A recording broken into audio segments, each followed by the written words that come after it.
जून को उसी दिन CIA के चीफ आए पाकिस्तान और ये खबर न्यूयॉर्क टाइम्स में 7 जून को प्रिंट हुई। 8 जून को डॉन अखबार में भी यही खबर प्रिंट हुई कि CIA चीफ आया है।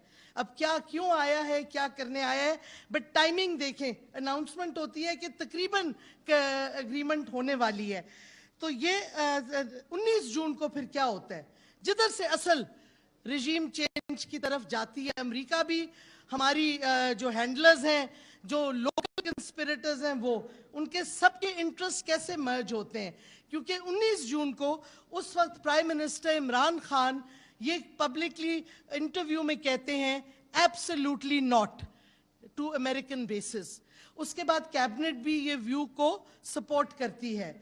उसके बाद जब ये मैसेज चला जाता है अमेरिका को तो एक्टिविटी शुरू हो जाती है और जो बहुत सी मीटिंग्स सडनली होती हैं डिप्लोमैट्स के साथ, पॉलिटिशियंस के साथ। हमने थोड़ी सी मीटिंग्स जो अखबारों में आई हैं उनकी तो लिस्ट भी तैयार की है, जरा प्लीज दिखाते जाए। मतलब कई ऐसी मीटिंग्स हैं जिनमें पाकिस्तानी सियासतदानों का कोई ताल्लुक ही नहीं, अमेरिका की पॉलिसी से, फॉरेन पॉलिसी से, US एड से कोई ताल्लुक नहीं।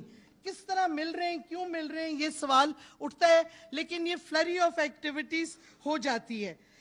अब सवाल उठता है कि पाकिस्तान का माफिया, ये लूटर्स जो हैं, इनको क्या जल्दबाजी थी उस वक्त। इनको ये जल्दबाजी थी कि इनके केसेस मैच्योर हो रहे थे।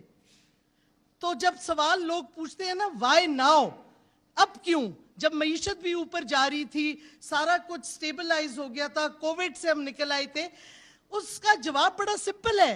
इस वास्ते कि इससे पहले कि बहुत ज्यादा मईशत स्ट्रांग हो जाती और ज्यादा स्टेबिलिटी आ जाती, रिजीम चेंज लाजमी थी और उनके केसेस मैच्योर हो रहे थे। तो उन्होंने तो अपना NRO 2 लेना था इससे पहले कि उनकी सजाएं हो जाती।